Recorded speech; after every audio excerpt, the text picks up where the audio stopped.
बहुत समय पहले एक गांव में एक ब्राह्मण रहता था जिसका नाम सत्यानंद था। सत्यानंद बहुत विद्वान और तपस्वी था। उसने वेदों और शास्त्रों का गहन अध्ययन किया था।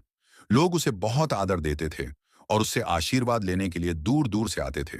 लेकिन सत्यानंद के अंदर धीरे धीरे अहंकार बढ़ने लगा। उसे लगने लगा कि वह सबसे श्रेष्ठ है और उसका ज्ञान अन्य लोगों से कहीं अधिक है।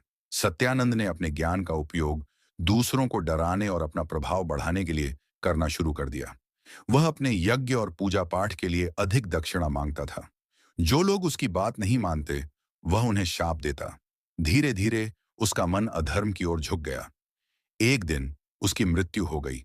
जब उसकी आत्मा स्वर्ग के द्वार पर पहुंची, तो देवताओं ने उसे रोक दिया। देवताओं ने कहा, तुमने अपने ज्ञान का उपयोग अधर्म के लिए किया है।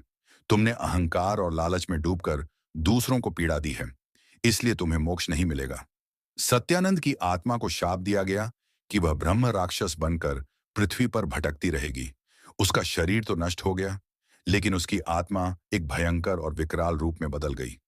ब्रह्म राक्षस जंगल में एक पुराने खंडहर में रहने लगा। उसकी उपस्थिति से आसपास के गांवों में दहशत फैल गई। जो भी उस खंडहर के पास जाता, ब्रह्म राक्षस उसे नुकसान पहुंचाता। उसने गांव के लोगों को डराना और उन्हें मारना शुरू कर दिया। गांव के लोग बहुत परेशान थे। वे एक संत के पास गए और उनसे मदद मांगी। संत ने कहा, यह ब्रह्म राक्षस एक शापित आत्मा है। इसे मुक्ति तभी मिलेगी जब कोई इसे सही मार्ग दिखाएगा और इसके पापों का प्रायश्चित करेगा। संत ने गांव के लोगों को यज्ञ करने और ब्रह्म राक्षस के लिए प्रार्थना करने का सुझाव दिया। गांव के सभी लोग एकत्र होकर यज्ञ करने लगे। उन्होंने हनुमान चालीसा का पाठ किया और ब्रह्म राक्षस के लिए क्षमा याचना की। यज्ञ और प्रार्थना की शक्ति से ब्रह्म राक्षस शांत हो गया। उसकी आत्मा ने देवताओं से क्षमा मांगी और प्रायश्चित किया। आखिरकार ब्रह्म राक्षस को मोक्ष मिला और वह स्वर्ग चला गया। इस कहानी से हमें यह शिक्षा मिलती है कि ज्ञान और शक्ति का उपयोग हमेशा सही और धर्म के मार्ग पर करना चाहिए। अहंकार और अधर्म का मार्ग न केवल हमें बल्कि दूसरों को भी पीड़ा देता है। कहानी सुनने के लिए धन्यवाद।